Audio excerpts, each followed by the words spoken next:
April 8, 2015, Wednesday within the octave of Easter. A reading from the Acts of the Apostles. Peter and John were going up to the temple area for the 3 o'clock hour of prayer, and a man crippled from birth was carried and placed at the gate of the temple called the Beautiful Gate every day, to beg for alms from the people who entered the temple.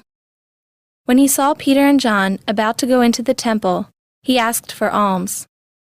But Peter looked intently at him, as did John, and said, "Look at us." He paid attention to them, expecting to receive something from them. Peter said, "I have neither silver nor gold, but what I do have I give you. In the name of Jesus Christ the Nazorean, rise and walk." Then Peter took him by the right hand and raised him up, and immediately his feet and ankles grew strong.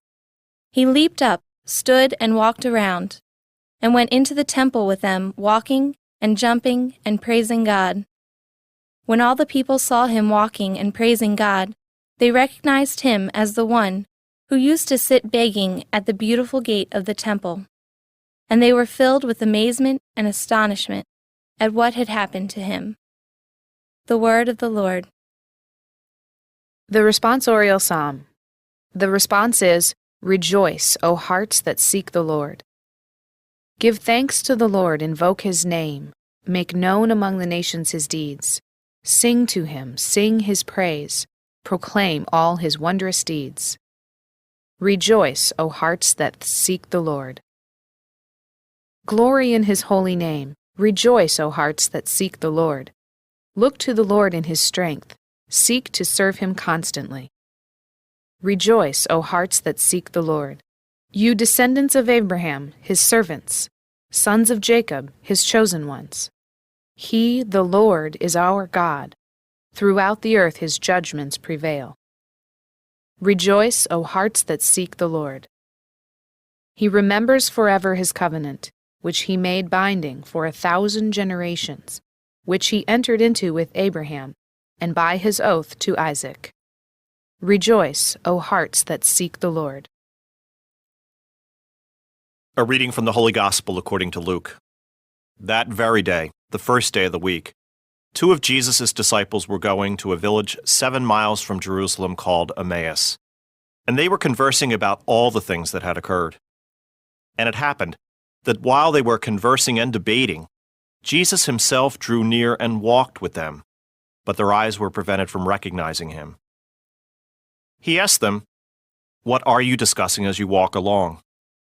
They stopped, looking downcast. One of them, named Cleopas, said to him in reply, "Are you the only visitor to Jerusalem who does not know of the things that have taken place there in these days?" And he replied to them, "What sort of things?" They said to him, "The things that happened to Jesus the Nazarene, who was a prophet mighty in deed and word before God and all the people.